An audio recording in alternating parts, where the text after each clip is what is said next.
إنك حميد مجيد. قال الله تبارك وتعالى في كلامه المجيد: أعوذ بالله من الشيطان الرجيم. بسم الله الرحمن الرحيم. الرجال قوامون على النساء بما فضل الله بعضهم على بعض وبما أنفقوا من أموالهم. الصالحات قانتات حافظات للغيب بما حفظ الله. واللاتي تخافون نشوزهن فإذوهن واهجروهن في المضاجع واضربوهن. فإن أطعنكم فلا تبغوا عليهن سبيلا إن الله كان عليا كبيرا. قال المؤلف والمفسر رحمه الله تعالى: أدام النفع بعلومه وعلومكم في الدارين آمين إلى أن قال. وقال الشعبي في هذه الآية: الرجال قوامون على النساء بما فضل الله بعضهم على بعض وبما أنفقوا من أموالهم. قال الصداق والذي أعطاها ألا ترى أنه لو قذفها لعنها فلو قذفته جلدت. اب مفسر رحمۃ اللہ علیہ فرماتے ہیں کہ امام شافعی رحمۃ اللہ علیہ نے فرمایا اس آیت پر کہ اللہ تبارک و تعالی نے مردوں کو عورتوں پہ فضیلت بخشی ہے، اس کے بارے میں انہوں نے فرمایا کہ الصداق وہ حق مہر جو مرد جو ہے بوقت نکاح حق مہر خرچ کرتے ہیں، کہتے ہیں کہ دیکھو الا ترى انه لو قذفها لعنها، کہ اگر خدا نہ کرے کہ کوئی مرد اپنی بیوی پہ تہمت لگائے، یعنی خدا معاف کرے کسی عیب کی گناہ کی تہمت لگائے، تو اب اس کے لیے شرعاً کیا ذمہ داری ہے کہ یا تو اس تہمت پر وہ 4 گواہ لائے اور ثابت کرے۔ یعنی اللہ نے مرد اور عورت کے رشتے کو اتنی اہمیت دی ہے کہ تمام دنیا کے معاملات میں 2 گواہوں کی ضرورت ہے۔ فشہدوا شہیدین من رجالکم، بس 2 گواہوں، کروڑوں کا معاملہ ہے، اربوں کا معاملہ ہے، خربوں کا معاملہ ہے، صرف 2 گواہوں کی ضرورت ہے۔ لیکن خدا نہ کرے، اللہ معاف کرے، اگر عورت پر کوئی تہمت ہے زنا کی، تو اب 2 سے مسئلہ حل نہیں ہوگا، یہاں اللہ نے حکم دیا کہ 4 گواہ پیدا کرو تاکہ بلا وجہ عورت کو بھی نقصان نہ پہنچے، اس کی عزت کو بھی مجروح نہ کیا جائے۔ اور اس کے بعد اگر خاوند 4 گواہ مہیا نہیں کر سکتا اور اپنی بات سے بھی نہیں ہٹتا، وہ کہتا ہے میں نے جو کہا ہے وہ ٹھیک ہے لیکن گواہ میرے پاس نہیں ہے، تو اب شریعت نے کیا حکم دیا ہے کہ ان کے آپس میں لعان ہوگا۔ لعان کا معنی کیا ہے کہ قاضی وقت دونوں کو بلائیں گے، نصیحت کریں گے، اگر ہٹ گئے تو ہٹ گئے، ورنہ وہ 4 دفعہ کھڑے ہو کر یہ کہے گا کہ بھئی اگر میں جھوٹا ہوں تو مجھ پر اللہ کی لعنت ہے۔ تو یہ جب لعان ہو جائے گا تو اب عورت بھی اسی طرح کہے گی۔ تو اب اتنا یعنی سب سے بڑی بات یہ ہے کہ اگر تہمت لگائیں تو مرد کے لیے تو لعان ہوگا، لیکن عورت مرد پہ تہمت لگائے، اب دیکھیں برعکس معاملے کو سمجھیں کہ بھی مرد عورتوں سے افضل ہے کہ اگر مرد نے عورت پہ تہمت لگائی تو 4 گواہ لائے، بات ختم ہو گئی۔ 4 گواہ نہیں ہے تو لعان ہو جائے گا بس۔ لیکن اگر عورت اپنے خامند پہ زنا کی تہمت لگائے تو اب وہاں اسلام یہ کہتا ہے کہ 4 گواہ لائے، اور 4 گواہ نہیں لا سکتی تو جلدت، اس کو 80 کوڑا مارا جائے گا قذف کا کہ تم نے کیوں تہمت لگائی۔ یہ نہیں کہ وہ لعان کر کے بچ جائے، اس کو تو حد لگے گی، لیکن مرد پہ حد نہیں آئے گی، مرد کو لعان کے بعد چھوڑ دیا جائے گا۔ تو یہ بھی ایک دلیل ہے کہ اللہ تبارک و تعالی نے مرد کو فضیلت دی ہے عورت پر، کہ بھئی اگر مرد تہمت لگا رہا ہے 4 گواہ لائے گا پھر تو بات کھڑی ہو گئی کہ عورت کو سزا ملے گی، اور اگر 4 گواہ نہ لائے تو بھی جھوٹا کر کے 80 کوڑے مار نہیں، اب اس کو لعان کا موقع دیا جائے گا۔ لیکن اگر عورت خاوند پہ تہمت لگا دے نعوذ باللہ، تو اب اس کے لیے کیا علاج ہے کہ یا تو ثبوت پیش کرے 4 گواہ، اگر گواہ پیش نہ کریں اب اس کو لعان کا موقع نہیں دیں گے بلکہ جلدت، اس کو جلد مارا جائے گا کہ تم نے خاوند پہ کیوں ناحق تہمت لگائی، اس لیے کہ خاوند کا ایک مرتبہ زیادہ ہے۔ وَلِلرِّجَالِ عَلَيْهِنَّ دَرَجَةٌ، اللہ نے مرد کو عورت پر فضیلت دی ہے اور اس کا شان جو ہے وہ عورت سے زیادہ ہے۔ اس لیے حضرت شابی رحمت اللہ علیہ نے یہ دلیل بھی نکالی ہے۔ اللہ نے فرمایا فالصالحات قانتات ای فالصالحات من النساء قانتات قال ابن عباس وغیر واحد یعنی المطیعات لازواجہن۔ اللہ نے فرمایا جو صالحات ہیں، اچھی عورتیں ہیں، قانتات معنی مطیعات، حضرت ابن عباس فرماتی ہیں اپنے خاوند کی فرما برداری کرنے والی عورتیں، کہ وہ عورتیں جو اچھی ہیں، جو صالحہ ہیں، اپنے خاندان کی اور خاوند کی فرما بردار ہیں۔ حافظات للغیب قال سلی وغیر ہوئے تحفظ الزوجہ فی غیبتہ فی نفسها ومالہ، اور اس کی عدم موجودگی میں حفاظت کرنے والی، یعنی عورتیں اچھی کہیں کہ صالحہ ہو۔ عورت اچھی کون سی ہے کہ قانتہ ہو، مطیع ہو اپنے خاوند کی، اور صفت کیا ہے کہ حافظات للغیب ہے کہ جب خاوند گھر میں موجود نہ ہو تو حفاظت کرنے والی فی نفسہا و مالہ، یعنی اپنے خاوند کے مال کی بھی حفاظت کرے اور عزت کی بھی حفاظت کرے، اپنی عصمت کی بھی حفاظت کرے۔ تو عورت کی صفت یہ ہے کہ اچھی عورتیں جو ہیں ان کی صفت یہ ہوتی ہے۔ وَقَوْلُهُ بِمَا حَفِظَ اللَّهُ أَيَّ الْمَحْفُوظُ مَنْ حَفِظَهُ اللَّهُ، یعنی حقیقت میں تو محفوظ مرد ہو یا عورت ہو وہ ہو سکتی ہے جس کی اللہ حفاظت فرمائے، لیکن شرط یہ ہے کہ اپنی طرف سے آدمی سعی کرے گا، پھر اللہ کی مدد آئے گی، کیونکہ اپنی عزت کو بھی بچانا اور خاوند کے مال کی بھی حفاظت کریں یہ آسان کام نہیں۔ تو اللہ نے فرمایا پھر ہم مدد کرتے ہیں، اللہ تبارک و تعالیٰ اس کی حفاظت فرماتے ہیں۔ جب اس کی نیت ہوتی ہے تو پھر اللہ کی طرف سے مدد آ جائے۔ دیکھو نا جی، ایک آدمی کا عورت ہے، مکان ہے، شوہر غائب ہے، نعوذ باللہ وہ جو چاہے کر سکتی ہے۔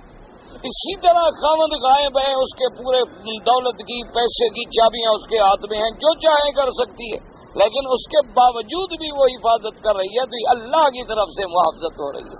جب اس کی نیت صالحہ ہوتی ہے تو پھر اللہ کی مدد شامل حال ہو جاتی ہے۔ فالصالحات قانتات حافظات للغیب بما حفظ اللہ۔ قال ابن جریر حدثني المثنى قال حدثنا ابو صالح قال حدثنا ابو معشر قال حدثنا سعید بن ابی سعید المقبری النبی ہریرہ رضی اللہ تعالی عنہ قال قال رسول اللہ صلی اللہ علیہ وسلم خیر النساء امرأة اذا نظرت الیہ سرتك واذا امرتها اطاعتك وَإِذَا غِبْتَ عَنْهَا حَفِظَتْكَ فِي نَفْسِهَا وَمَالِكَ۔ حضور پاک صلی اللہ علیہ وسلم نے آقا انعامدار سرکار مدینہ صلی اللہ علیہ وسلم کا ارشاد گرامی ہے، آپ نے فرمایا خیر النساء، عورتوں میں سب سے بہتر عورت وہ ہوتی ہے کہ جب خامد کی نظر پڑے تو خامد خوش ہو جائے۔ کیا مانا کہ خامد کے استقبال کے لیے تیار ہے۔ اسی لیے حکم ہے کہ کوئی آدمی سفر سے جائے تو فوراً گھر نہ چلا جائے، باقاعدہ پہلے اطلاع ہو۔ اصل میں یہ مسائل جو تھے نا جی، یہ اس دور میں زیادہ اہم تھے کہ کیوں ذرائع نہیں تھے اطلاع دینے۔ اب آدمی آ رہا ہے سفر کرنے کے بعد اونٹوں پر اور گھوڑوں پہ اور کوئی مواصلات نہیں، ٹیلی فون نہیں، بر وقت اطلاع نہیں، تو یہ مسائل پیدا ہوتے تھے۔ تو حضور نے فرمایا کہ یکدم اچانک اپنے گھر میں داخل نہ ہوں، گھر والوں کو مطلع کریں تاکہ وہ اپنے گھر کو سنوارے، اپنے بدن کو سنوارے، غسل کرے، اچھے کپڑے پہنے اور اپنے خاوند کا استقبال کرے خوش ہو کے، تاکہ خاوند پر جو سفر کی تھکان ہے وہ دیکھتے ہوئے دور ہو جائے۔ تو سب سے پہلی صفت جو ہے عورت کی یہ ہونی چاہیے کہ اپنے خاوند کی خوشی کا کہ جب نظر پڑے۔ اس لیے ایک یعنی تاریخ میں حکایت آتی ہے کہ ایک بہت بڑی یعنی اعرابی عورت تھی۔ اعراب کہتے ہیں دیہاتوں میں رہنے والے، پہاڑوں میں رہنے والے، جنہیں آپ کہتے ہیں بدو ہیں، تو یہ بدو میں رہنے والے، اور ایک ہوتے ہیں شہری لوگ جنہیں کہا جاتا ہے حدری، یہ حدر میں رہنے والے۔ تو ایک بہت تاریخ میں آتا ہے کہ ایک بدویہ یعنی جنگلوں میں اور پہاڑوں میں اور خیموں میں رہنے والی عورت جو تھی، اس نے اپنی بیٹی کی جب شادی کی تو اپنی بیٹی کو جہاں اس نے نصیحت کی تو اس نے کہا کہ دیکھو بیٹی، ایک بات تو یہ ہے کہ تیرے چہرے پر خامند کے سامنے کبھی غم نہیں آنا چاہیے. اب خامند نظر آئے تو تم مسکراتے ہوئے استقبال کرو. اور دوسری بات یہ ہے کہ تیرے بدن سے کبھی خامند کو بدبو نہیں آنی چاہیے، یعنی بری ہوا نہیں آنی چاہیے. اور تیسری بات یہ ہے کہ تیرا خامند جو ہے وہ تیرا چہرہ دیکھے، تیری پشت نہ دیکھے. کیا مانا؟ مقصد یہ کہ ہر وقت اس کے سامنے ہو، یہ نہیں کہ پیٹ دے کے بھاگ رہی، وہ ادھر بلا رہا ہے تو ادھر جا رہی. مقصد کہنے کا یہ تھا. فرمایا تو اس نے کہا کہ دیکھو یہ 3 چیزیں پلے باندھ لو تو تمہارا گھر کبھی برباد نہیں ہو. ہمیشہ بالکل اپنے گھر میں آباد رہو. حالانکہ دیکھو ایک جنگل میں رہنے والی عورت ہے، لیکن جو اس نے نصیحت کی ہے وہ کتنی جامع نصیحت. اور اسی طرح اور سب سے بڑی نصیحت تو وہ ہے کہ جو سب سے بڑے خیر خواہ سرکار مدینہ صلی اللہ علیہ وسلم نے فرمائی ہے کہ عورت کی صفت یہ ہے کہ مرد کی نظر پڑے تو وہ مرد خوش ہو جائے.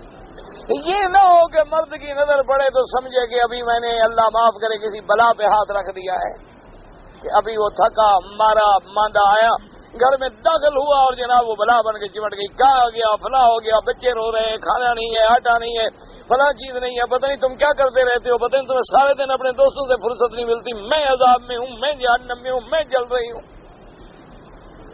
خامند کا تو وہی الحمدللہ سارا قصہ ہی ختم ہو گیا نا. اس کی تو 10 سال زندگی کم ہو گئی. وہی بات آرام سے بھی تو ہو سکتی ہے نا. خامند آئے بیٹھ جائے، چلو گھر میں کھانا نہ ہو، پانی تو اللہ دیتا ہی ہے، خامند کو پانی پیش کرے آرام سے بیٹھ کے محبت سے کہ بھی گھر میں کوئی چیز نہیں ہے، یا آج بچوں کا فلاں مسئلہ پیدا ہوا ہے تو اگر تم حل نہیں کرو گے تو کیسے ہوگا. تو وہی بات آپ محبت سے بھی تو کہہ سکتے ہیں. دیکھو نا، آپ کسی کو کہیں کہ جناب تشریف لائیے اور کھانا تناول فرمائیے، اور کسی کو یار مرو یار کھاؤ، بات تو ایک ہے نا. بات تو وہی ایک ہے کہ آپ نے اسی کو یہ کہا ہے کہ کھانا کھاؤ. ایک کہنے کا یہ انداز ہے یار کیا کھڑے منہ دیکھ رہے ہیں، مرو بیٹھو کھاؤ، یہ بھی تو کہہ رہے ہو کھاؤ.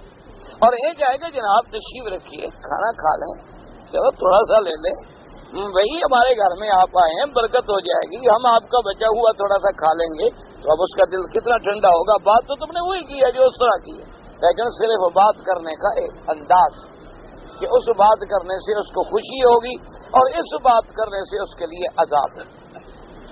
اور دوسری بات یہ ہے کہ خامند جب حکم کرے تو اطاعت، یعنی اگر کوئی عورت خامند کو خواہش ہوئی، اس نے بدون عذر، یعنی اس کو عذر کوئی نہیں، بیمار کوئی نہیں، حیض کوئی نہیں، نفاس کوئی نہیں، انکار کر دیا، بہانہ بنا دیا، تو اللہ کے فرشتے ساری رات لعنت پہ کہ بھئی جب تم نے انکار کر دیا ہے تو وہ تو مرد ہے، خواہش ہے، شہوت ہے، بھوک ہے، تو لازمی بات ہے نا کہ آپ کو اگر بھوک لگی ہوئی ہو، گھر میں کچھ نہ ملے تو آپ باہر بھاگیں گے نا، دکان سے خریدیں گے، ہوٹل سے لیں گے، کسی سے مانگیں گے. اپنا پیٹ تو آپ نے بھرنا ہے نا، کوئی آدمی بھوکا تو نہیں رہ سکتا.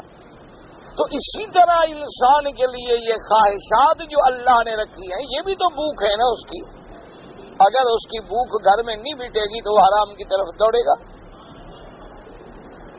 تو اس لیے یہ بھی شریعت کا حکم ہے کہ جب خامند حکم کرے، حتیٰ کہ بعض علماء نے یہ بھی لکھا ہے فقہا نے کہ ولو علی قطب جمل، کہ اگر مثال کے طور پر میاں بیوی پلان کے اوپر یعنی اونٹ کے اوپر کسی کجاوے کے اندر سفر کر رہے ہیں اور وہی خامند نے حکم کیا ہے تو انکار نہ کریں. اور اسی طرح فقہا نے لکھا ہے احادیث کی روشنی میں کہ اگر عورت تنور پہ کھڑی روٹیاں لگا رہی ہے اور خامند کی خواہش ہوگی بلانے کا چھوڑ دو روٹیاں لگانا، چھوڑ دو تنور، لیکن پہلے خامند کی بات مانو. یہاں روٹی جل جائے تو ٹھیک ہے لیکن تمہارا خامند گناہ کر کے جہنم میں نہ جلے. تم خامند کو جہنم کی آگ سے بچاؤ. ایک روٹی جل گئی تو کیا ہو گیا ہے، تھوڑی دیر کے بعد پھر پک جائیں گی، کوئی آسانی کوئی ایسی بات نہیں، آدھا گھنٹہ لیٹ ہو جائے گی. لیکن اگر تم نے اس کی خواہش کو پورا نہ کیا، وہ جذبات میں آگے باہر نکل گیا اور اس نے منہ کالا کیا تو وہ تو جہنم میں جل گیا.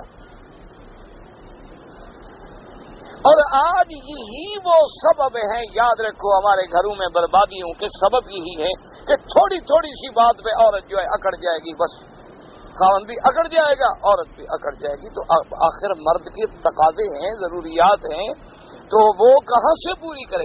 اچھا، عورت اگر دوسری شادی کر لے تو پہلی بیوی تو یہ سمجھتی ہے نا کہ گویا میرا بھائی ہے، وہ قریب ہی نہیں آئے گی، اور دوسری بیوی بھی یہ سمجھتی ہے کہ پہلی کو چلو میں کاٹ دوں۔ نتیجہ یہ نکلتا ہے کہ ہمیشہ کے لیے جدائیاں بن جاتی، ورنہ بھی تم بیوی ہو، اس نے شادی کی ہے، اسلام نے اجازت دی ہے، تم اس کے حقوق ادا کرتے رہو۔ تم اس کی شادی دوسری کرنے کے بعد اور زیادہ فرما برداری کا مظاہرہ کرو تاکہ تم سے تعلق نہ ٹوٹے، تمہارے ساتھ تعلق جڑا رہے، یہ نہیں کہ اور نفرتوں کی دیوار پیدا ہو جائے اور درمیان میں خلیج کھڑی ہو جائے۔ تو اس لیے یہ شرط ہے۔ اور ایک حدیث ہے میرے پاک رسول پاک کی صلی اللہ علیہ وسلم کی، فرمایا کہ جو عورت اچھے کپڑے پہن کے، غسل کر کے، سنگار کر کے اپنے خاوند کی انتظار میں بیٹھی ہے کہ میرا خاوند آئے تو میں اس کو بڑی اچھی لگوں تاکہ کسی دوسری طرف اس کی نظر نہ جائے، فرمایا اس عورت کو اللہ اتنا بڑا ثواب دیتی ہے جیسے مجاہد سرحد پہ گھوڑا باندھ کے کھڑا ہو، کہ جیسے وہ مجاہد پہرا دے رہا ہے سرحد پہ کہ کوئی دشمن حملہ نہ کر دے، یہ بھی تو اپنے خاوند پہ پہرا دے رہی ہے نا، میرا خاوند گناہوں میں مبتلا نہ ہو جائے۔ کیونکہ جب اس کو اپنے گھر میں خوشی ملے گی، راحت ملے گی، فرما برداری ملے گی، باقی ہے بھائی جمال یا کمال یا خوبصورتی یا بدصورتی، وہ تو اللہ نے بنایا ہے نا۔ کوئی خوبصورت ہوگی، کوئی بیچاری خوبصورت نہیں ہوگی، اصل خوبصورتی جو ہے وہ سیرت ہے، اصل حسن جو ہے وہ حیا ہے، اصل حسن جو ہے وہ فرما برداری ہے۔ ایک عورت بے انتہا خوبصورت ہو لیکن تیرا کہنا نہ مانے، ایسی بیوی کا تم کیا کرو گے؟ اس کی خوبصورتی تو تیرے لیے وبال بن گیا نا، تیرے لیے عذاب بن گیا کہ خوبصورت ہے لیکن تیرا کہنا نہیں مانتی، تو ایسی خوبصورتی کا کیا کرو؟ لیکن ایک عورت ہے درمیانی صورت ہے، بس ٹھیک ہے، گزر ہے، لیکن تیری فرما بردار ہے، تو سبحان اللہ، تو تیرا گھر تو جنت ہے، تو گناہوں سے بچا ہوا ہے، گناہوں سے محفوظ ہے، باہر جا رہا ہے تو مطمئن ہے کہ الحمدللہ کچھ ہو جائے میری عزت محفوظ ہے، میری عورت مر جائے گی لیکن زنا نہیں کرے گی، میری بیوی پہ خدا نہ کرے کوئی مشکل وقت آ جائے، قتل ہو جائے گی لیکن عزت کا سودا نہیں کرے گی۔ تو تمہارا ذہن مطمئن ہے، باہر پھر رہے ہو خوشی سے، تمہارے دل میں ذرا سا بھی برا خیال نہیں ہے۔ اسی طرح تجھے پتا ہے میں نے گھر میں 2000 4000 10,000 20,000 رکھا ہے، بھائی میرے گھر میں جو پڑا ہے محفوظ ہے، میری بیوی ناجائز خرچ نہیں کرے، ضرورت ہوگی ٹھیک ہے، جائز بات ہے، اگر بچے ہیں، خرچ ہے، کوئی چیز کی ضرورت ہے، بیماری ہے، دکھ ہے، سکھ ہے، لیکن ناجائز خرچ نہیں ہوگا تو مطمئن ہے۔ اور اگر آدمی گھر سے نکلے نہ عزت پر اطمینان ہو، نہ اپنے مال پر اطمینان ہو، ایمان سے کہیں وہ کتنا، وہ تو کوئی انگاروں پہ چل رہا ہے نا۔ گھر سے جائے کہ ابھی یار آج پیسے بھول گئے، چابی بھی میں بھول گیا، بس آج گئے، پھر تو نہیں بچتے۔ اور یہ خیال ہو کہ بھئی میں تو باہر جا رہا ہوں لیکن بس یہ ہے کہ بھئی میری عورت جو ہے وہ اللہ معاف کرے بس میرے جانے کی دیر ہے اور وہ بھی نکل جائے گی باہر، خاوند اس دروازے سے تو بیوی اس دروازے سے، یہ بیویاں نہیں ہوتی، دراصل یہ اللہ کا عذاب ہوتی ہیں اور ہمارے گناہوں کی وجہ سے ہمارے اوپر مسلط ہو جاتی ہے۔ ہم نے کوئی گناہ کیا ہوتا ہے، کبھی والدین کی نافرمانی کی، اللہ نے ایک ایسی عورت سر پہ مسلط کر گئی کہ سارے بدلے اس نے لے لیے، کہ تم نے ماں باپ کی عزت نہیں کی تھی، ایک عورت نے تمہیں ذلیل کر دی، تم نے کبھی کسی یتیم کا، غریب کا، مسکین کا، بیوہ کا حق مارا تھا، اللہ گھر میں ایک عورت مسلط کر دیتا ہے، گھر میں ایک عذاب مسلط کر دیتا ہے کہ تم بناتے رہو وہ لٹاتے، تم ادھر سے جمع کرتے رہو، شام کو کچھ بھی نہیں، جب بھی پوچھو کیا ہے کچھ، وہ بھی پیسے کل دیے تھے، اس نے کہا کیا ہے، خرچ نہیں ہو رہا، اندھے ہو، یہ جواب دے جب بیوی تو پھر خاوند کیا کرے گا؟ نتیجہ اس کا کیا نکلتا ہے کہ خاوند بھی چڑچڑا ہو جاتا ہے، وہ بھی ہر 2 گھنٹے کے بعد جب وہ بات کرے گی تو وہ بھی کہے گا اچھا بکواس مت کرو، بھونکو نہیں، بس بات بن گئی، دونوں طرف سے لڑائی شروع ہو گئی، کام تو بن گیا نا، کیونکہ انسان ہے، آخر آدمی ہے۔ دیکھیں نا جی، ایک استاد ہے، وہ لوگ تو خیر اب دنیا سے چلے گئے نا جی، کہ والدین، استاد، بزرگ جو بھی کہتے تھے، مجال ہے کہ چہرے پہ شکن نہ جائے۔ اپنے استاد تھے، فوت ہو گئے، ابھی اسی سال فوت ہوئے ہیں، اللہ ان کی قبر پہ رحمت فرمائے. ان کو پتہ نہیں، وہ میرے والد صاحب رحمت اللہ علیہ کے شاگرد تھے، میرے تو استاد تھے، میرے والد صاحب کے شاگرد تھے. والد صاحب رحمت اللہ علیہ کی طبیعت جو ہے وہ بڑا طبیعت ان کے جلال بڑا تھا، کیونکہ اصل میں وہ تھے تو بلوچ آدمی قسمت سے مولوی بن گئے. اصل میں تو وہ سردار کرانے کے آدمی تھے، وہ دماغ میں وہ تھا نا، وہ اثر تو ہوتا ہے نا. اللہ نے مولوی بنا دیا، اب لاکھ بلوچ مولوی بن جائے تو اثر تو رہتا ہے. وہ اپنے قبیلے کا، قوم کا، خون کا، دودھ کا اتنی اثر جلدی جلدی مٹ تو نہیں جاتا. تو ان میں بڑا جلال تھا. تو میرے استاد جو تھے نا جی، وہ کوئی ایسی بات کہتے کہ والد صاحب کو غصہ آ جائے، آمدن یعنی وہ آمدن کرتے، اللہ معاف کرے، کوئی نہ کوئی ایسی بات کہتے ہیں کہ بھئی حضرت ناراض ہو جائیں. بس والد صاحب جو ناراض ہوتے تو بس جناب اس کے تو پھر مٹی پلیت کر دیتے. تو پھر ہم علیحدگی میں کہتے ہیں، ہم کہتے ہیں حضرت مہربانی کریں، آپ بھی تو عالم ہیں، فارغ التحصیل ہیں، پھر استاد ہیں اسی مدرسے میں، کسی زمانے میں شاگرد ہوں گے نا، اس دور میں تو استاد تھے وہ، تو آپ یہ روزانہ ایسی بات کیوں کرتے ہیں؟ انہوں نے کہا مکی صاحب بات یہ ہے، جب تک استاد مجھے گالیاں نہ دینا میرا مزہ نہیں آتا، میرا دن اچھی طرح گزرتا نہیں خوشی سے. جب استاد بگڑتے ہیں، ناراض ہوتے ہیں، ہم صبر کرتے ہیں، مزہ آتا تو ہمیں تو خوشی ہوتی ہے کہ چلو آج استاد نے ہمیں ڈانٹا ہے. آج اگر وہ نہیں ڈانٹتے تو ہم پھر شرارت کرتے ہیں کہ کسی طرح تو ڈانٹے. ہمیں یاد ہے رمضان مبارک ہوتا نا تو وہ مؤذن جا کے کھڑے ہوتے، سپیکر ہوتے نہیں تھے، تو ہمارے استاد کہتے ہیں بھائی جلدی اذان دو، میں پانی پی رہا ہوں. اب والد صاحب ناراض ہو جاتے، سارا دن روزہ رکھا ہے، مولوی ہو کے روزہ خراب کرے، ابھی سورج کا روپ نہیں ہوا. حالانکہ وہ پی نہیں رہے ہوتے تھے، نہ پیتے تھے، صرف والد صاحب کو ناراض کر رہے ہیں. تو اس لیے وہ لوگ تو بھائی چلے گئے، اب تو وہ دور ختم ہو گیا. اب تو جو آدمی پڑھتا ہے وہی شام کو آپ کا گلہ کرتا ہے، وہی آپ کی غیبت کرتا ہے، وہی آپ کے خلاف کہانیاں بناتا ہے، وہی آپ کے بارے میں قصے سناتا ہے. انا للہ و انا الیہ راجعون. اسی لیے نتیجہ یہ نکلا ہے کہ علم ختم ہوتا جا رہا، نتیجہ یہ نکلا ادب ختم ہوتا جا رہا. اب تو ایک رسم میں دنیا داری ہے، بس ہم بیٹھ گئے پڑھا لیا، تم بیٹھ گئے پڑھ لیا، اور خدا جانے 20 سال بعد 50 سال بعد یہ بھی ہوگا کہ نہیں ہوگا. یہ تھوڑا بہت جو ہم ایک رونق لگائے ہوئے ہیں، خدا جانے آنے والے دور میں کیا ہوگا، اللہ عالم. جو قیامت قریب آ رہی ہے اتنی کام پیچھے ہی جا رہا ہے، آگے تو نہیں جا رہا. اس لیے حضور نے فرمایا کہ پہلی صفت کیا ہے کہ جب تمہاری نظر پڑے تو خوش ہو جاؤ، اور جب حکم کرے اطاعت کرے، اور جب غائب ہو جائے خامن تو حفاظت کرے، اس کے عزت کی بھی اور مال کی بھی. قال ثم قال رسول اللہ صلی اللہ علیہ وسلم هذه الآية الرجال قوامون على النساء إلى آخرها. ورواه ابن ابي حاتم من يونس بن حبيب بن ابي داود الطيالسي عن محمد بن عبد الرحمن بن ابي ذئب بن سعيد المقبري به مثله سواء.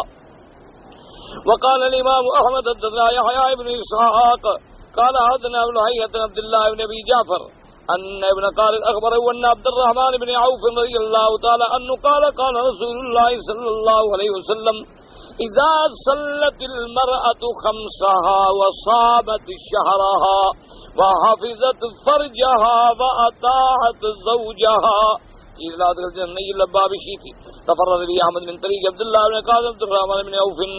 اس حدیث سے مبارک میں حضرت عبد الرحمن بن عوف رضی اللہ تعالیٰ عنہ ارشاد فرماتی ہیں، حضور پاک نے فرمایا کہ جب عورت 5 نمازیں ادا کرے، یعنی 5 نمازیں فرض اللہ نے جو کیا ہے وہ باقاعدہ ادا کرے، اور فرض کی ادائیگی کے بعد نفل کے معاملے میں دیکھیں کہ اللہ نے مرد کا کتنا حق رکھا ہے. کہ علماء نے لکھا ہے کہ اگر کوئی عورت نفلی روزہ رکھنا چاہتی ہے تب بھی خاوند سے اجازت، خاوند سے باقاعدہ اجازت لے کے میں نے کل نفلی روزہ رکھنا ہے رکھ لوں، تو خاوند اگر کہے تو رکھ لے، ورنہ نہ رکھے. کیوں ہو سکتا ہے خاوند کی خواہش ہو جائے، وہ کہے مجھے روزہ ہے.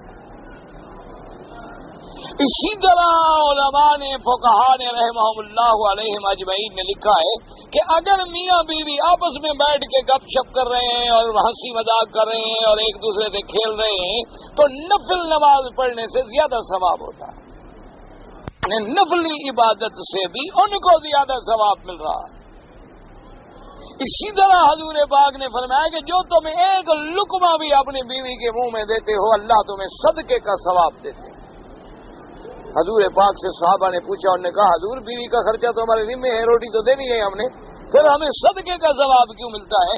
آپ نے فرمایا اللہ کے بندے اگر یہی لقمہ تم کسی غیر عورت کو کھلاتے تو تمہیں گناہ ہوتا کہ نہ ہوتا؟ انہوں نے کہا جی ہوگا. تو انہوں نے کہا جب تم حلال میں خرچ کر رہے ہو تو اللہ اجر بھی دیتے ہیں، صدقے کا ثواب بھی دیتے ہیں. حضور نے فرمایا کہ وہ صامت شہرہ، جب رمضان آئے تو روزے رکھے. کیا معنی؟ اللہ کے فرائض پورے کرے، یعنی نماز بھی فرض ہے وہ پورا ادا کرے اور روزہ بھی فرض ہے وہ پورا ادا کرے. وہ حافظت فرجہ، اور اپنی شرمگاہ کی حفاظت کرے کہ کبھی گناہ نہ کرے، اپنے بدن کی حفاظت کرے کہ اس کے بدن پہ کسی غیر کی نظر بھی نہ پڑے.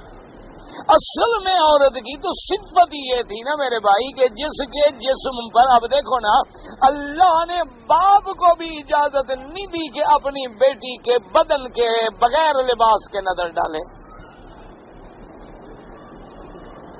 اللہ نے بھائی کو بھی یہ حق نہیں دیا، یہ حق صرف خاوند کو ہے. اور اگر خاوند کا یہ حق ہے تو اس کی حفاظت کرے کہ اس کے بدن پہ کسی غیر کی نظر بھی نہ پڑے، کبھی گناہ کا نعوذ باللہ خیال بھی نہ کرے. تو ایک نماز، دوسرا رمضان کا روزہ اور اپنے بدن کی حفاظت. وَأَطَاعَتْ زَوْجَهَا، اور اپنے خاوند کی اطاعت کرے. یہ تو نہیں کہ پاک باز ہو تو کہ جی میں تو تہجد پڑھی ہوں، خاوند بلا رہے ہو گئے نہیں جی میں نے تو بھی نماز پڑھنی ہے، میں نے تو بھی قرآن شریف کے 2 پارے پڑھنے ہیں. خاوند کا حکم مان، اطاعت. اور اس کے بعد فرمایا جس عورت میں یہ صفتیں پیدا ہو جائیں قیامت والے دن اس کو کہا جائے گا ادخلی من ای ابواب الجنت شئت، کہ جنت کے سارے دروازے تیرے لیے کھلے ہیں، جس دروازے سے چاہو جنت میں داخل ہو جاؤ. اللہ تبارک و تعالیٰ پھر اس کو اتنا بڑا مرتبہ اور اتنا بڑا مقام جو ہے وہ عطا فرما دے. وقوله تبارک و تعالی واللاتی تخافون نشوزهن أيها النساء اللاتي تخافون أن ينشزن على أزواجهن والنشوز هو الارتفاع فالمرأة الناشز هي المرتفعة على زوجها التاركة لأمره المؤرزة عنه المبغضة له فمتى ظهر منها إمارات النشوز فليعيدها وليخفف عقاب الله في عصيانه. اب جناب اللہ نے فرمایا کہ وہ عورتیں جن سے تمہیں یہ خوف ہے کہ اب وہ نافرمانی کی طرف آ رہی ہیں، ان میں نشوز کا کیا معنی ہے؟ یعنی نافرمان، اپنے آپ کو خاوند سے اونچا سمجھنے والی کہ تم کون ہو، تم کون ہو، میں بڑے خاندان سے ہوں، میں ایسی ہوں، میں ایسی ہوں. اور اسی طرح اپنے خاوند کو حقیر سمجھنے والی، اپنے خاوند کے حکم کا انکار کرنے والی، اپنے خاوند سے بغض رکھنے والی، یہ سارا نشوز کے لفظ میں آ جاتا ہے. کہ ناشدتن یعنی عورت جو ہے وہ ایسی، ناشدہ کیا مانا؟ یعنی ایسی اپنے آپ کو ہر وقت اوپر سمجھ رہی ہے، خاوند کا حکم نہیں مان رہی، خاوند کی اطاعت نہیں کر رہی، خاوند سے بغض کرنے والی ہے، خاوند سے نفرت کرنے والی ہے. اب فرماتے ہیں کہ جب یہ علامات ظاہر ہوں، اسے اندازہ ہو کہ اب میری بیوی میں نافرمانی پیدا ہو رہی ہے تو کیا کرے؟ اللہ نے 3 حکم دیے ہیں. پہلا حکم کیا؟ فَلْيَ إِذْهَا، جیسے قرآن میں آپ نے پڑھا فَإِذُوهُنَّ، پہلے ان کو واعظ و نصیحت کرو، ان کو خوف دلاؤ کہ تم اللہ کے عذاب سے ڈرو، اللہ کے عقاب سے ڈرو، اللہ کی نافرمانی نہ کرو. اور اللہ نے تمہیں حکم دیا ہے اطاعت کا. قد اوجبا قد زوجی علیہ وطاعت ورمالیہ معصیت لما له علیہ من الفضل والافضال. اللہ نے حکم دیا ہے کہ تم اپنے مرد کی اطاعت کرو، فرما برداری، یعنی عورت کو نصیحت کرے، بیٹھ کے سمجھائے کہ دیکھو اچھی بات نہیں ہے، نافرمانی نہ کرو، تم اپنی عاقبت کیوں خوار کر رہی؟ اللہ کا حکم ہے، اللہ کے رسول کا حکم ہے. اور پھر گھر کا نظام چل ہی نہیں سکتا جب تک میاں بیوی موافقت نہ، یہ بات یاد رکھیں، وہ گھر کبھی نہیں چلتے. اللہ پاک سے دعا کریں اللہ ہر مسلمان کے گھر میں اچھے حالات پیدا فرمائیں، اللہ سب گھروں میں اصلاح، آپس میں اتفاق، اتحاد، الفت پیدا فرمائیں. اللہ تبارک و تعالی تنافر سے، تباغض سے اور تحاسد سے، فساد سے بچائیں، ورنہ پھر گھر جو ہے نا جی نعوذ باللہ وہ دنیا میں گویا جہنم. کہ خاوند کا رخ ادھر ہے اور بیوی کا رخ ادھر ہے. خاوند الگ لڑ رہا ہے، وہ الگ لڑ، ہر وقت چیخ پکار شور تماشا، سب محلے والے اکٹھے ہو کے تماشا دیکھ رہے ہیں کہ بندے ہیں کون ہے، انسان ہے. کبھی خاوند مار رہا ہے، کبھی بیوی لڑ رہی ہے. لوگ کھڑکیاں کھول کھول کے کھڑے ہیں کہ جی اس گھر میں پتہ نہیں جانور رہتے ہیں بندے رہتے ہیں. ورنہ عورت کی آواز گھر سے باہر کیوں جائے، کیا مطلب؟ جس کی آواز پہ بھی اللہ نے پہرا بٹھایا ہے، آواز پہ بھی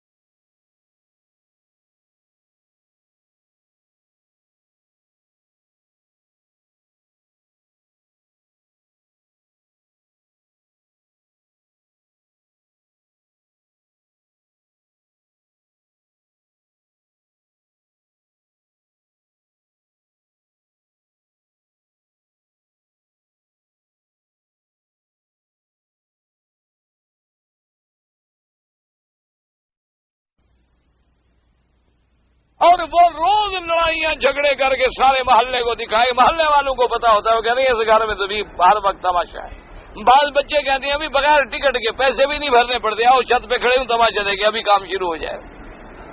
ابھی خاوند آ رہا ہے تو بس سرکس شروع ہو گئی. اس کے ہاتھ میں لاٹھی ہے تو اس کے ہاتھ میں توا ہے، اس نے ڈنڈا پکڑا ہوا ہے تو اس نے آٹے کا مٹکا پکڑا ہوا ہے. تماشا لگا، باہر مارنے والے دیکھ رہے ہیں. گھر تو نہ ہوا پھر جہنم ہی ہوا نا. اس لیے سب سے پہلی بات یہ ہے کہ اس کو نصیحت کرے. یہ نصیحت بھی اس پہ اثر کرے گی نا جس کو اللہ ہدایت دیں گے. اور فرمایا کہ خاوند کا جو حق ہے اللہ نے اس کی نافرمانی جو ہے وہ حرام کی ہے. وقت قال رسول اللہ صلی اللہ علیہ وسلم كنت آمرا احدا ان يسجد لاحد لامرت المرأة ان تسجد لزوجها ونسب حقی علیہا. حضور پاک صلی اللہ علیہ وسلم نے فرمایا کہ اگر میں کسی کو حکم دیتا، اجازت دیتا کہ کسی کو سجدہ کرے تو میں بیوی کو حکم دیتا کہ خاوند کو سجدہ کرے. خاوند کا اتنا بڑا حق ہے، اتنا بڑا اس کا مرتبہ ہے، لیکن چونکہ کسی بندہ کا کسی اللہ کے سوا غیر کا سجدہ جائز نہیں، اس لیے میں اس کو بھی حکم نہیں دیتا، ورنہ اس کو حکم دیتا. وروى البخاری رحمہ اللہ تعالی عن ابی ہریرہ رضی اللہ تعالی عنہ قال قال رسول اللہ صلی اللہ علیہ وسلم اذا دعا الرجل امرأته الى فراشه فأبت عليه لعنتها الملائكة حتى تصبح. ورواه مسلم ولفظه اذا باتت المرأة هاجرة فراش زوجها لعنتها الملائكة حتى تصبح. امام بخاری رحمت اللہ علیہ نے حدیث روایت فرمائی حضرت ابی ہریرہ سے کہ حضرت ابی ہریرہ رضی اللہ تعالی عنہ فرماتی ہیں قال قال رسول اللہ صلی اللہ علیہ وسلم، حضور نے فرمایا اذا دعا الرجل امرأته الى فراشه کہ اگر کوئی خاوند اپنی بیوی کو اپنے بستر پہ بلائے، یعنی اپنی خواہش کے لیے بلائے، فابت علیہ وہ عورت انکار کر دے کہ نہیں، لعنت الملائکۃ حتی تصبح اللہ کے فرشتے ایسی عورت پہ لعنت کرتے رہتے ہیں جب تک کہ صبح نہیں ہوتی. ساری رات اللہ کے فرشتے اس پہ لعنت پہ. اور اسی طرح امام مسلم رحمت اللہ علیہ نے روایت نقل کی ہے، اس میں لفظ ہے کہ اذا باتت المرأة حاجرة فراش زوجها، اگر کوئی عورت رات کو اپنے خاوند کا بستر چھوڑ کے الگ سوئے، یعنی اس کا کہنا نہ مانے، مانا ایک ہی ہے، اللہ کے فرشتے اس پہ لعنت کرتے ہیں جب تک کہ وہ صبح نہ کرے، کیونکہ خاوند کی خواہش پوری نہ ہوئی. اللہ معاف کرے، اب وہ بھی تو رات کو بیچارہ اپنی خواہش میں جل رہا ہے تو اللہ اس کے فرشتوں کو حکم دیتے ہیں کہ ایسی نافرمان عورت پہ لعنت کرو. لیکن شرط یہ ہے یاد رکھنا کہ اگر عذر نہ ہو، اگر عورت معذور ہے، بیمار ہے یا حیض ہے، نفاس ہے تو، لیکن شرط یہ ہے کہ عذر ہو، پھر بھی تو خاوند کو اچھی طرح سمجھا دے کہ جی میں تو انکار نہیں کر رہی لیکن میں معذور ہوں، میں بیمار ہوں، تو خاوند کو قائل کر دے، اس کو بھی بات سمجھ آ جائے. یہ نہیں کہ بلا وجہ، اگر اس نے بلا وجہ انکار کیا، اب اس سے بڑا کوئی گناہ ہوگا کہ اللہ کے فرشتے لعنت بھیجیں؟ جس پہ اللہ کے فرشتے لعنت بھیجیں تو باقی بچ کیا گیا؟ اور ابھی آپ پڑھ چکے ہیں کہ جس گناہ پر لعنت ہو وہ گناہ کیا ہوتا ہے؟ کبیرہ۔ جس گناہ کے بعد عذاب کا ذکر ہو وہ گناہ کیا ہوتا ہے؟ کبیرہ۔ تو اپنے خامند کا بغیر عذر کے انکار کرنا جو ہے یہ بھی کبیرہ گناہ کے برابر۔ اصل میں بھی اللہ نے میاں بیوی کا رشتہ ہی ایسا رکھا۔ دیکھو نا، باقی جتنے معاملات ہیں، بچوں کا سنبھالنا، کھانا پکانا، کپڑے دھونا، یہ تو ایک دوسرے کے ساتھ حسن تعاون ہے نا، ایک دوسرے کے ساتھ حسن تعاون ہے۔ اصل وجہ جو ہے اللہ نے میاں بیوی کے نکاح کی اصل وجہ کیا ہے کہ دونوں ایک دوسرے کو گناہ سے بچائیں، ایک دوسرے کو عذاب سے بچائیں، تاکہ مرد کی خواہش ہو گئی الحمدللہ پوری ہو گئی، اب باہر نکلے گا اللہ کی رحمت سے اس کی نظریں جو ہے محفوظ رہیں گی۔ اسی طرح عورت بھی الحمدللہ محفوظ ہو گئی۔ اچھا، اب خاوند جو ہے یاد رکھو، اگر عورت بھی اللہ کے فرشتے لعنت کرے، لیکن جو خاوند اپنی بیوی کا حق ادا نہ کرے، یہ تو نہیں نا کہ بھی یک طرفہ لعنت ہوگی۔ بیوی گھر میں ہے، خاوند صاحب بھی موجود ہیں، لیکن بات ہی نہیں سنتے۔ اب وہ شرم کے مارے بیوی کچھ کہہ تو نہیں سکتی ہے، لیکن اس کے اندر بھی تو جذبات ہیں، جیسے تیرے جذبات ہیں، تیرے خواہشات ہیں۔ جو خاوند بھی اپنی بیوی کے حق ادا نہ کریں وہ بھی اللہ کے ہاں ملعون ہوتے ہیں کہ پھر تم نے بیوی گھر میں رکھی کیوں ہے؟ اگر تم اس کے حق ادا نہیں کر سکتے طلاق دے چھوڑ جاؤ، تم دوسری شادی کر لو، بلا وجہ کیوں ایک عذاب میں ڈالا ہوا ہے کہ اس کو تم نے معلقۃ بین السماء والارض، آسمان و زمین کے درمیان میں لٹکا کے رکھ دیا ہے کہ طلاق بھی نہیں دیتے ہو اور حقوق بھی ادا نہیں کرتے ہو۔ اسی طرح جیسے بعض لوگ آ جاتے ہیں، 2 4 سال گزر گئے، بیوی گھر میں ہے، یہ کوئی عبادت نہیں، یاد رکھو یہ کوئی نیکی شیکی نہیں ہے۔ یہ سمجھو کہ ہم مکہ شریف میں بڑا ثواب حاصل کریں، کوئی ثواب نہیں ہوتا۔ اسلام کا یہ مطالبہ آتے کل ذی حق حقہ، ہر حق والے کا حق ادا کرو، والدین کا حق ادا کرو، بچوں کا حق ادا کرو، بیوی کا حق ادا کرو، اپنے بدن کا حق ادا کرو۔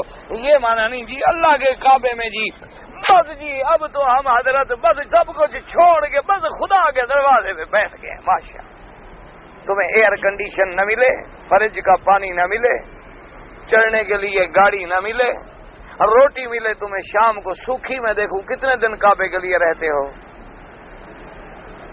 پتہ ہے کہ یہاں تو مفت میں بھی روٹی مل جاتی ہے، کچھ نہ بھی کرو تو باہر تقسیم کرنے والے آ جائیں گے، پھر بھی روٹی مل جائے گی، کھجور بھی مل جائے گی، پلاؤ بھی مل جائے گا، زمزم بھی مل جائے گا۔ یہاں تو مفت خورے بھی پلتے رہتے ہیں۔ یہ بھی پتا ہے کہ چلو بھی کسی دروازے پہ جا کے چوکیدار بن کے بیٹھ جائیں گے، پھر بھی 800 ریال تو ملے گا نا، 8000 بنتا ہے، وہاں تو 8000 حلال کا کسی کو کم ملتا ہے۔ بس جناب اللہ کے کعبے میں پڑے ہوئے ہیں، سب جھوٹ ہے۔ کوئی جب کعبے والے خدا نے حکم دیا ہے کہ جاؤ اپنی بیوی کا حق ادا کرو، تو تم کعبے میں کیوں بیٹھے ہوئے بھائی؟ کئی لوگ ہیں ماشاءاللہ، کتنا عرصہ ہو گیا جناب، 10 سال ہو گئے، بچے وہ جی گھر میں ہیں ماشاءاللہ، خط رکھ دیتا ہوں، خط خرچہ بھی بھیجتا ہوں ماشاءاللہ۔ انا للہ و انا الیہ راجعون۔ یہ کوئی نیکی شیکی نہیں، بس خدا کے رسول کے ساتھ سیدھے رہیں، اللہ کو دھوکہ نہ دیں۔ بیوی ہے اس کے حق ادا کرو، بلا لو، نہیں بلا سکتے ہر سال جاؤ، اس کے حقوق ادا کرو۔ اب جناب اس کے بعد فرماتے ہیں مفسر رحمت اللہ، اب دیکھیں امام بخاری نے بھی حدیث روایت کی اور امام مسلم نے بھی روایت کی۔ وَلِهَذَا قَالَ تَعَالَىٰ وَاللَّاتِي تَخَافُونَ نُشُوزَهُنَّ فَعِظُوهُنَّ، کہ اگر تم دیکھو کہ بیوی سے نافرمانی کی علامات ظاہر ہو رہی ہیں ان کو نصیحت کرو۔ وَقَوْلُهُ وَاهْجُرُوهُنَّ فِي الْمَضَاجِعِ، وقال علی بن ابی طلحہ باز الحجر ان لا يجامعها ويزاجع على فراشها ويوليها ظهره وكذا قال غیر واحد۔ اب اللہ نے حکم فرمایا کہ اگر تیری نصیحت پر بھی وہ سیدھی نہ ہو، تیری نصیحت کا اثر نہ ہو تو اب کیا کرو؟ فرمایا وَاهْجُرُوهُنَّ فِي الْمَضَاجِعِ، ان کے ساتھ لیٹنا بیٹھنا سونا ایک بستر پہ کٹھے علیحدہ ہو جاؤ، تھوڑا رہے گھر میں، یہ نہیں کہ اس کو گھر سے باہر بھیج دو، گھر سے باہر بھیج دو تو اور آزادی ہو گئی اور خرابی ہو گئی۔ رکھو گھر میں، لیکن اس کے ساتھ اب میلنا اڑنا بیٹھنا یہ پورا نہ کرو، تاکہ اس کو احساس ہو تمہاری بے رخی کا، اعراض کا، تمہاری ناراضگی کا، اور اس سے پھر ٹھیک ہو جائے۔ لیکن یہ سارے علاج ہوتے ہیں شریف عورت کے، اور یہ سارے دیکھو نا جی، نصیحت کس کو اثر کرے گی؟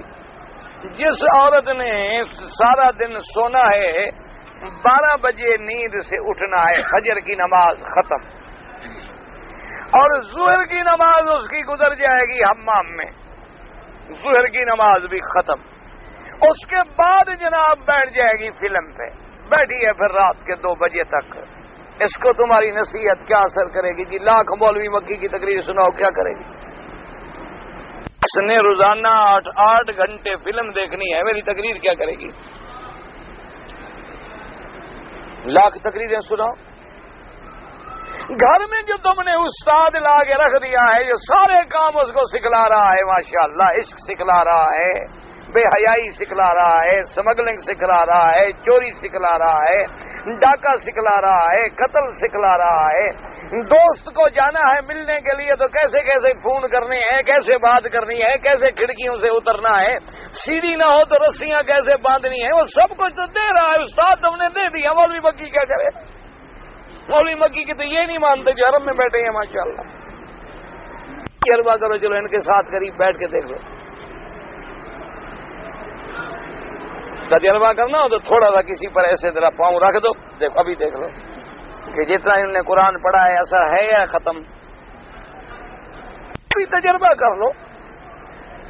تو اگر اتنے عرصے پڑھانے کا ان پہ اثر نہیں ہوا، جو سامنے قرآن کھول کے بیٹھے ہوئے ہیں اور عمر کے اس حصے میں پہنچ گئے ہیں جب آدمی کے غصے ختم ہو جاتے ہیں، ان کے بڑھ رہے ہیں ماشاءاللہ، پیدا ہو رہے ہیں، اللہ تبارک و تعالی معاف کر۔ معلوم ہوتا ہے کہ سارا دن یہ سبز مرچیں کھاتے رہتے ہیں، آگ پہ بیٹھے ہوئے، ہاتھ لگانے کی دیر ہے کرنٹ لگ جائے گا۔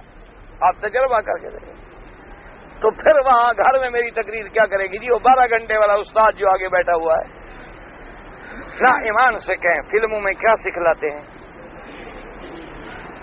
بھائی؟ اللہ کے کعبے میں بیٹھے ہو، شرم کی بات نہیں، یہ ایک سیدھی ساری بات ہے۔ آپ جو دیکھ چلو لیلا مجنوں کی فلم جو دیکھو تو کیا خیال ہے؟ حضرت صدیق سے محبت ہوگی؟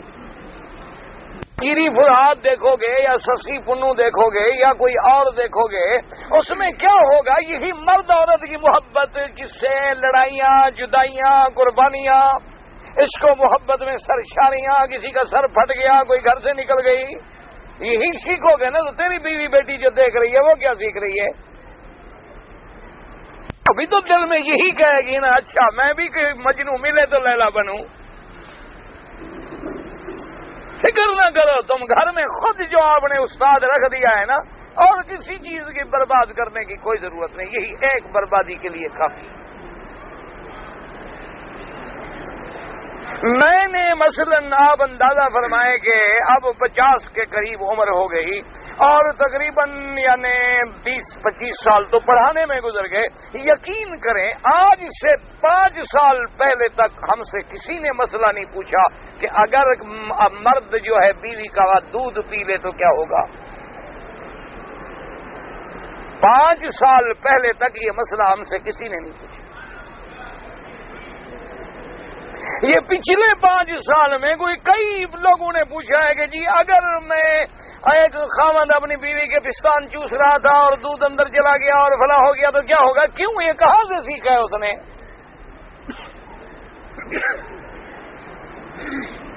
یہ سارا عذاب ایک فلم برباد کرنے کے لیے کافی ہے۔ اب تو آپ آگے جا رہے ہیں، اب تو انٹرنیٹ ورک کا زمانہ آ رہا ہے، اب تو وہ دور آ گیا ہے کہ ایک بٹن پہ 90 ملکوں کی بے حیائی آپ کے سامنے ہے۔ اب تو دنیا اور آگے جا رہی ہے۔ ایک منٹ میں بس ہاتھ لگائیں جی مجھے بے حیائی کرنی ہے اور بے حیائی کے طریقے سیکھنے ہیں، 1 سیکنڈ میں آپ کے سامنے سارا ریکارڈ جائے گا، یہ دفتر ہے، یہ دفتر ہے، یہ فون نمبر ہے، کانٹیکٹ کرو۔ اور سستا اتنا اس کو کر دیا گیا ہے کہ 10 روپے خرچ کرو تو آدھا گھنٹہ باتیں کرتے رہو۔ اب تو لوگ عشق اس پہ بیٹھ کے کرتے ہیں کمپیوٹر پہ۔ انا للہ و انا الیہ راجعون۔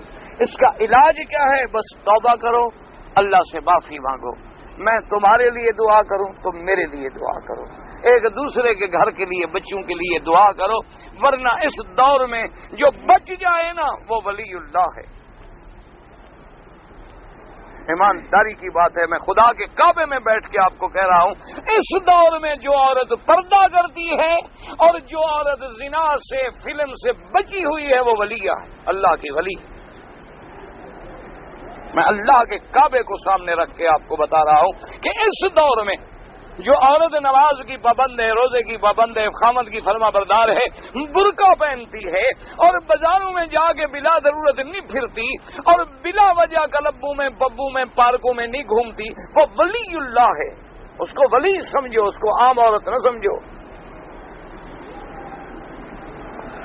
اس کو یہ نہ سمجھو کہ ایک عام عورت ہے، بلکہ وہ ولی۔ اسی طرح جو جوان، نوجوان ہے، خوبصورت ہے، جوان ہے، تندرست ہے، صحت ہے، 5 وقت میں نمازیں پڑھتا ہے، روزہ رکھتا ہے، عقیدہ ٹھیک ہے، ان گناہوں سے، زنا سے، شراب سے، منشیات سے، بے حیائی سے بچا ہوا، سمجھو اللہ کا ولی ہے۔ حضور نے صحابہ کو فرمایا تھا کہ ایک وقت آئے گا کہ میری امت کے آدمی جو عمل کریں گے ان کو اتنا ثواب ملے گا، تمہارا 50 آدمی عمل کرے تو اس کے برابر ہوگا۔ صحابہ نے کہا حضور ہمارے عمل کے برابر؟ آپ نے فرمایا ہاں تمہارے، تم 50 عمل کرو وہ ایک عمل کرو۔ حضور نے فرمایا کہ ایسا وقت آ جائے گا قیامت کے قریب کہ میری امت کے آدمی اگر 100 میں سے 10% پر بھی عمل کر لیں گے تو نجات پا جائیں گے۔ حضور نے فرمایا میری امت میں ایک ایسا وقت بھی آ جائے گا کہ میری سنت پہ عمل کرنا اتنا مشکل ہوگا، کالقابض علی الجمر، جیسے کسی انگارے کو ہاتھ میں پکڑنا مشکل ہے، ایسے میری سنت پہ چلنا مشکل ہے۔ اور جو اس وقت سنت پہ چلے گا سمجھو ولی اللہ ہے۔ تم ولی پتہ نہیں کس کو سمجھتے ہو، جس کا روزہ بڑا ہو، وہ تو تم بعد میں بناتے ہو نا، زندگی میں تو پتھر مارتے ہو۔ روزے تو تم نے ہمارے مرنے کے بعد بنانے ہیں، زندگی میں تو پتھر وہاں بھی ہے، وہاں بھی ہے، وہاں بھی ہے، فلاں جب مر گیا پھر روزہ۔ ماشاء سبحان اللہ جی، بڑا پیارا بندہ ہے اللہ دا۔ اور جب تک زندہ رہا تو تم نے پتھر مارے، جب مر گیا سجدہ کر کے پھر اس کو چین نہ لینے دیا کہ زندگی میں بھی عذاب، روح کو بھی عذاب۔ شیطان 2 بدلے لیتا ہے اللہ والوں سے، ایک زندگی میں لیتا ہے کہ لوگوں سے نفرت کرتے ہیں، اور جب مر جاتے ہیں ان کی قبروں کو سجدہ گاہ بنا دیتا ہے تاکہ نہ انہیں زندگی میں امن ملا ہے، نہ مرنے کے بعد ان کی روحوں کو تسکین ملے۔ اس لیے ہمیشہ یاد رکھیں کہ آج اگر کوئی شخص نماز پڑھتا ہے، روزہ رکھتا ہے، فرض ادا کر لیتا ہے، نفل نہیں پڑھ سکتا، تہجد نہیں پڑھتا، اشراق نہیں پڑھتا، دعا نہیں پڑھتا، فرض پڑھ کے بھی چلا جاتا ہے، سمجھو شکر کرو کہ الحمدللہ یہ بڑا خوش قسمت آدمی کہ خدا کے گھر میں آتا تو ہے نا، اللہ کا گھر نصیب تو ہو رہا ہے نا اس کو۔ اللہ تبارک و تعالی سے دعا کہ اب علاج باقی کوئی نہیں رہا، علاج کوئی نہیں رہا، امت پہ تیری آ کے عجب وقت پڑا ہے، اے خاصان رسول وقت دعا ہے، اب وقت علاج کوئی نہیں، علاج صرف ایک بچ گیا ہے کہ دعا کرو، ورنہ آج ہر بیٹا 100 میں سے 99 بیٹا والدین کا نافرمان ہے، 100 میں سے 99 بیوی شوہر کی نافرمان ہے، 100 میں سے 99 بھائی کا دشمن ہے، 100 میں سے 99 استاد جو ہے شاگردوں پہ ناراض ہے، 100 میں سے 99 شاگرد جو ہیں استاد کے دشمن ہیں۔ حال وہ ہو گیا، علاج کیا ہے؟ توبہ۔ اللہ کے دروازے پہ گر جاؤ، اللہ کے آگے توبہ کریں، اللہ کی طرف رجوع کریں اور ایک دوسرے کے لیے دعا کرو کہ اللہ ہمارے گھروں پر اپنی رحمت نازل فرمائے اور عذاب رفع فرما لے تاکہ ہم اللہ کے عذاب سے بچ جائیں، ورنہ بچنا ہمارے بس میں نہیں، ہماری طاقت نہیں، ہم بہت مشکلات میں آ گئے۔ انہوں نے فرمایا کہ وہ کیا کرے کہ لا یجامع، اس سے جماع نہ کرے، اس کے ساتھ نہ لیٹے بلکہ پشت دوسری طرف کر کے لیٹے تاکہ بیوی کو احساس ہو اور وہ ٹھیک ہو جائے۔ وزاد آخرون منهم السدی والزاق واکرمۃ بعض فی روایت ولا یکلمها بعد ذلك ولا یحدثها۔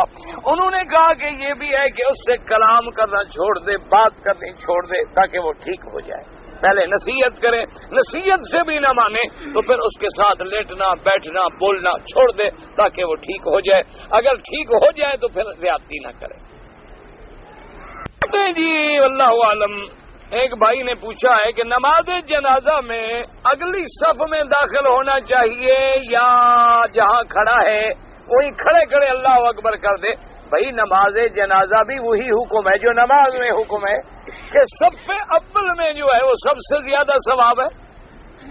اسی طرح جنازے میں بھی اگر صف اول میں جگہ ہے تو پہنچو، اگر صف اول میں نہ ملے تو پھر دوسری نہ ملے پھر تیسری. یہ مانا نہیں ہے کہ جنازہ والے بھی یہیں کھڑے ہو جاؤ جائے صف آگے کھڑی ہو، یعنی تم صفوں میں پہنچو. اگر پہلی ملے تو الحمدللہ، ورنہ دوسری ملے، تیسری ملے، چوتھی ملے، جو صف میں جانا ضروری ہے. کہتا ہے جی کہ میں میقات کے باہر رہتا ہوں اور میں عمرہ کرنے کی نیت سے آیا اور میں نے عمرہ کر لیا ہے. اب اگر میں مسجد تنعیم سے دوبارہ عمرہ کرنا چاہوں تو کیا حکم ہے؟ بھائی گزارش یہ ہے کہ مکے میں آنے کے بعد تمام ائمہ کے نزدیک افضل یہ ہے کہ اللہ کے کعبے کے طواف زیادہ کرے بجائے تنعیم کے عمرے. سمجھ آ رہی ہے بات؟ کیونکہ اصل عمرہ وہ ہوتا ہے جب تم باہر سے آ رہے ہو اور میقات سے احرام باندھتے ہو، یعنی باہر سے آنے والا میقات سے احرام باندھ کے عمرہ کرے، وہ ہے اصل عمرہ جو چھوٹے حج کے برابر ہے اور جس کا اتنا بڑا ثواب ہے کہ ایک عمرہ کر لو تو اگلے عمرے تک گناہوں کا کفارہ بن جاتا ہے.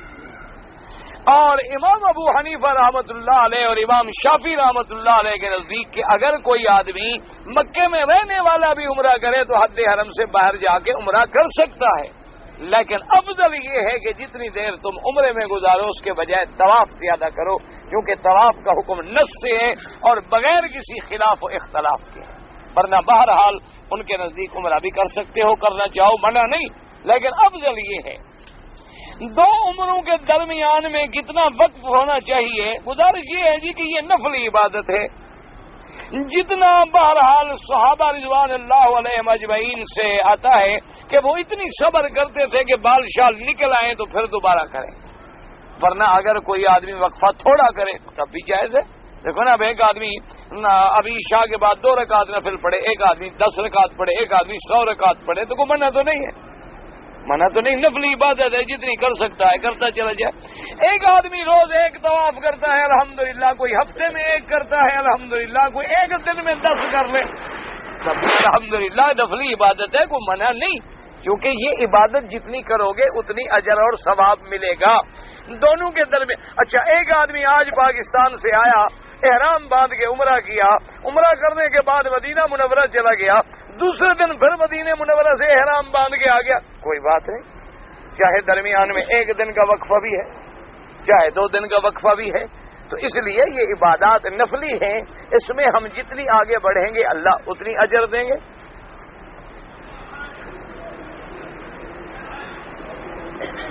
کہتے ہیں جی کہ قیامت کے روز جو ہے بیٹا جو ہے اس کو باپ کے نام سے پکاریں گے یا ماں کے نام سے پکاریں گے؟ سب سے پہلی بات تو یہ ہے کہ آپ کو اس میں شک کیا ہے، تکلیف کیا ہے کسی سے بھی پکاریں؟ ویسے مسئلہ شریعت کا یہ لوگوں نے اصل میں ایک مسئلہ گھڑا ہوا ہے کہ دنیا میں تو ہمیں پکارا جاتا ہے باپ کے نام سے، اور قیامت میں ہمیں پکاریں گے ماں کے نام سے تاکہ کوئی حرامی ہو تو پردہ پڑ جائے. لوگوں نے ایک مسئلہ خود گھڑا ہوا ہے، اس کا قرآن حدیث سے کوئی تعلق نہیں، کیونکہ لوگ جو ہے نا کہ سارا دن جو فارغ رہے تو آخر کچھ مسئلے بھی گھڑتے ہیں. بعض لوگوں کی ذمہ داری یہ ہوتی ہے کہ فارغ جو بیٹھے ہیں تو چلو کچھ گھڑ دو اور اس کو پھیلا دو، کہیں نہ کہیں تو وہ مسئلہ پہنچ جائے گا، پھر وہ کہے گا بات چل نکلے گی. یاد رکھیں اللہ کے قرآن کا حکم ہے کہ ادعوہم لآبائہم، کہ ان کو باپ کے نام سے پکارو. تو جب اللہ نے حکم دیا ہے باپ کے نام سے پکارنے کا تو اللہ خود نہیں باپ کے نام کے پکاریں گے قیامت میں. الا عیسیٰ علیہ السلام، صرف عیسیٰ علیہ السلام ہیں جن کو اپنی ماں کے نام کے ساتھ پکارا جائے گا. ان کو اب دنیا میں بھی تو عیسیٰ ابن مریم کہتے ہیں نا، چونکہ ان کا باپ تو ہے نہیں، اس لیے ان کی نسبت جو ہے ماں کی طرف کی جائے گی. ورنہ ہر بندے کو اس کے باپ کے نام کے ساتھ پکارا جائے گا، اس کو کسی اور نام کے ساتھ نہیں پکارا جائے گا. یہ جو لوگوں نے بنایا ہے کہ دنیا میں تو باپ کے نام سے پکاریں گے اور مرنے کے بعد آخرت میں ماں کے نام سے، یہ گھڑنتو ہے، گھڑا ہوا ہے، مسئلہ کوئی نہیں.